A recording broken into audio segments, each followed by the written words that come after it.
En este video explicaré los puentes de hidrógeno, cuáles son las propiedades del agua y por qué el agua es tan importante para la vida.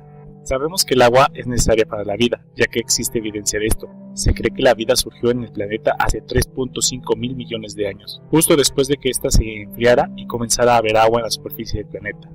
Está comprobado que el agua está presente en todos los organismos y es el compuesto más abundante en la mayoría. Pero, ¿qué es lo que la hace tan necesaria? El agua tiene propiedades únicas que no se observan en ningún otro compuesto. Si la comparamos con compuestos de similar peso molecular, encontramos que todos son gases a temperatura ambiente, excepto el agua. Si la comparamos con líquidos, observamos que el agua tiene el punto de ebullición más alto. Y si a estos los congelamos y comparamos sus sólidos con sus líquidos, observamos que todos se unen excepto el del agua. ¿Por qué se comporta el agua de forma tan extraña? La respuesta está en su molécula. El agua está constituida por dos átomos de hidrógeno unidos covalentemente a un átomo de oxígeno. La forma de la nube electrónica de los orbitales del oxígeno a los que se unen los átomos de hidrógeno forman un ángulo de aproximadamente 104.5 grados, haciendo que la molécula sea polar, o sea, que tenga polos, con cargas. Los electrones de los átomos de hidrógeno pasan más tiempo en el átomo de oxígeno, lo que hace que se expongan parcialmente los protones de carga positiva del lado de los átomos de hidrógeno y quede una carga parcialmente negativa del lado del átomo de oxígeno. Estas cargas parciales atraen débilmente a otras moléculas, facilitando que el agua sea un líquido. A la atracción de los átomos de hidrógeno parcialmente cargados de forma positiva con otra molécula cargada negativamente, se le conoce como unión de puentes de hidrógeno.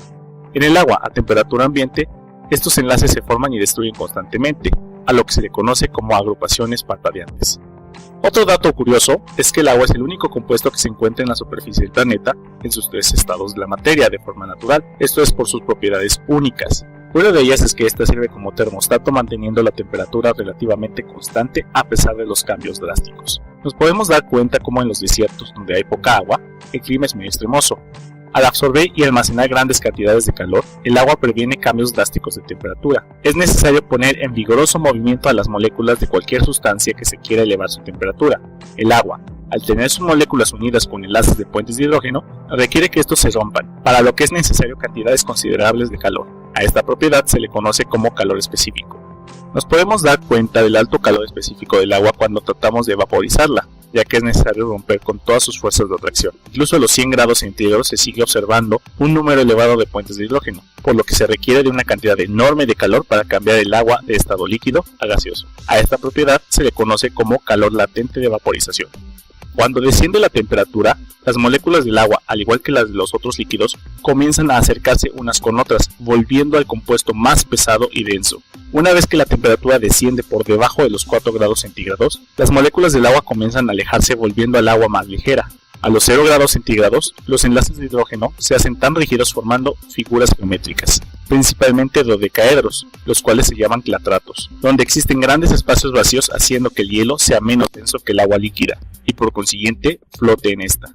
El agua líquida favorece las reacciones químicas que se llevan a cabo en ella, ya que provee un medio común en donde iones y moléculas se mueven y chocan. Esta propiedad le confiere al agua el nombre de solvente universal. Estas moléculas pueden ocupar el espacio del medio que forman los clatratos, si tienen un tamaño que les permite su acomodo.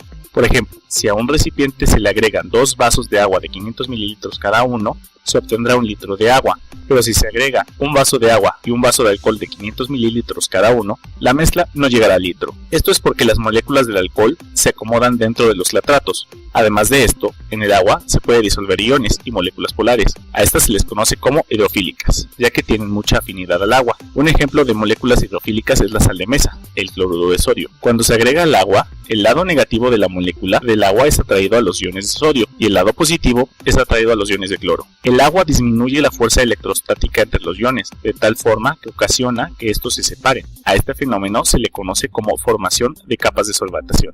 El que las moléculas de agua se puedan atraer unas a otras para formar las gotas de agua es una propiedad llamada cohesión. Sin embargo, las moléculas de agua se pueden ver más atraídas a otras moléculas, por ejemplo la superficie donde se encuentran. A esta propiedad se le conoce como adhesión. En un tubo, las moléculas de agua se pueden adherir a las moléculas de las paredes del tubo.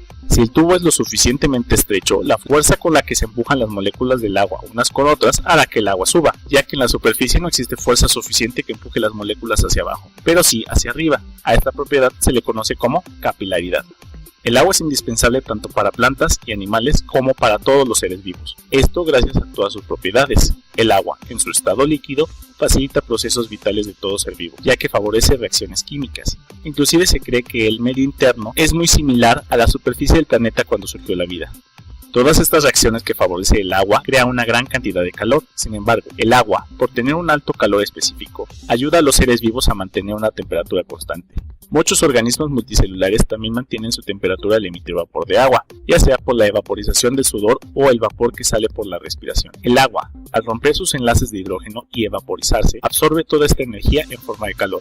La propiedad del agua de ser menos densa en su estado sólido que en su estado líquido ayuda a mantener la vida subacuática. La superficie de mares y lagos se congela primero, creando una costra de hielo que sirve como aislante, previniendo que el agua que está por debajo se congele. Finalmente, la cohesión, la adhesión y la capilaridad son propiedades muy importantes para los organismos multicelulares. Por ejemplo, el agua del suelo asciende por capilaridad desde las raíces hasta la parte más alta de las plantas. Esta misma propiedad facilita la circulación de sustancias por la sangre, ya que a pesar de que las moléculas del agua están fuertemente unidas entre ellas y con otras moléculas, el agua circula libremente por los vasos. Y es por todo esto que sin agua no habría vida.